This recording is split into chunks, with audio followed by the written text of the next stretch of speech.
Film அவார்ட்ல இப்ப நம்ம பார்க்க போறது என்னது ரீமிக்ஸ் தானே? இந்த வாரம் பெஸ்ட் ரீமிக்ஸ் இல்ல, இந்த வாரம் நம்ம கொடுக்க போறது பெஸ்ட் டம்மி அவார்ட். ஓ டம்மியா? யாருக்கெல்லாம் டம்மி அவார்ட் போகுது? டம்மி அவார்ட் பொதுவா நாட்டுல தப்பு செய்யறவங்களுக்கு, சமுதாயத்துல ஒழுங்கா நடக்காதவங்க தான் நம்ம டம்மி அவார்ட் கொடுத்துட்டு வரோம். ஆனா இப்ப நம்ம டம்மி அவார்ட் கொடுக்க போறது எதுக்கு அப்படின்னா, உலகத்திலேயே சர்வாதிகாரி யாரு, ஈவு இறக்கம் இல்லாம கொஞ்சம் கூட மனச்சாட்சியே இல்லாம யாரெல்லாம் செயல்படுறாங்களோ அவங்களுக்கெல்லாம் தான் இப்போ நீங்க டம்மி அவார்ட் கொடுக்க போறோம். அதுல முதல்ல எடுத்தோடனே எல்லாரும் ஒருத்தரை பத்தி சொல்லுவாங்க, இவர் தான் குடும்பக்காரர் அப்படி இப்படின்லாம் சொல்லுவாங்க. அவரை பத்தி பார்க்கலாம் வாங்க. இரண்டாம் உலக போரை தொடங்கி கோடிக்கணக்கானவர்கள் பலியானதற்கு காரணமாக இருந்தவர் ஹிட்லர். முதலாம் உலக போரின் போது ஜெர்மனி படையில் சாதாரண ராணுவ வீரராக இருந்த ஹிட்லர் பின்னர் அந்த நாட்டின் சர்வாதிகாரியானார். முதல் உலக போரில் ஜெர்மனியின் தோல்விக்கு காரணமான பிரிட்டன், பிரான்ஸ் ஆகிய நாடுகளை பழிவாங்க திட்டமிட்டார்.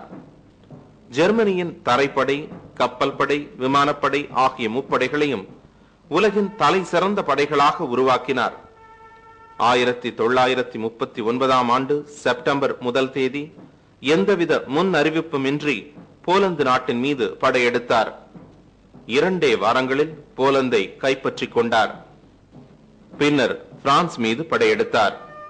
போரில் 5 லட்சம் பிரான்ஸ் வீரர்கள் கொல்லப்பட்டனர். இதனால் 1940 ஆண்டு ஜூன் மாதம் ஜெர்மனியிடம் பிரான்ஸ் சரணடைந்தது.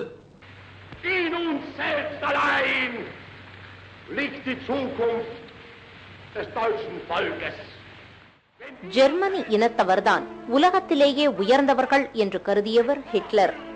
யூதர்களை எதிரிகளாக நினைத்தார்.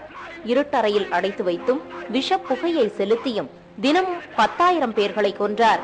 இப்படி கொல்லப்பட்ட யூதர்களின் எண்ணிக்கை சுமார் 60 லட்சம்.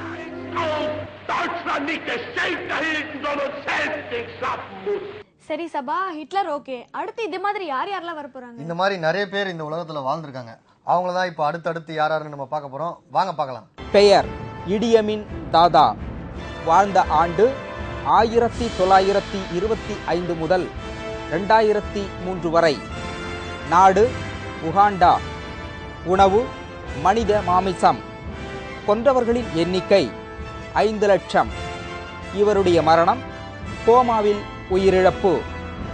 பெயர் முசோலினி. வாழ்ந்த ஆண்டு 1883 முதல் 1945 வரை. நாடு இத்தாலி.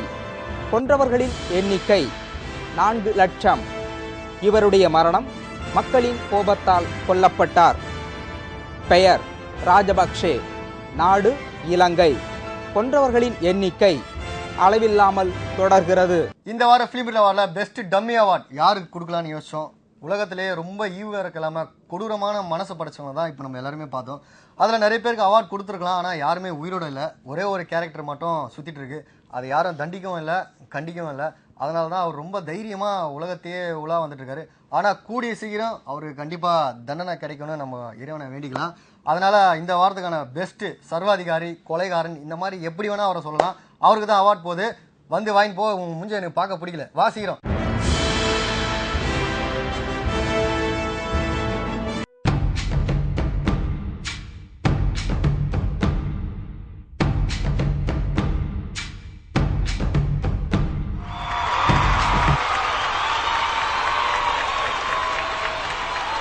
வாழ்த்துக்கள் ராஜபக்சே. சிறந்த சர்வாதிகாரிக்கான அவார்டையும் நீங்க தான் வாங்கிருக்கீங்க.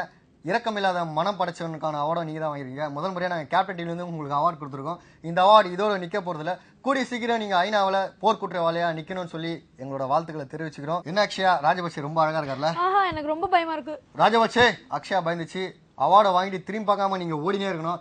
இந்த வாரம் ஃபிலிம் பார்த்து நீங்க ரொம்பவே என்ஜாய் பண்ணிப்பீங்க. இந்த மாதிரி அடுத்த வாரம் ஒரு சூப்பரான அவார்டோட நாங்க 2 பேரும் வந்து உங்களை சந்திக்கிறோம். அதுவரை உங்களிடமிருந்து விடைபெறுவது உங்கள் செபா, அக்ஷயா. இந்த நிகழ்ச்சியை பற்றிய விமர்சனங்கள் வரவேற்கப்படுகின்றன.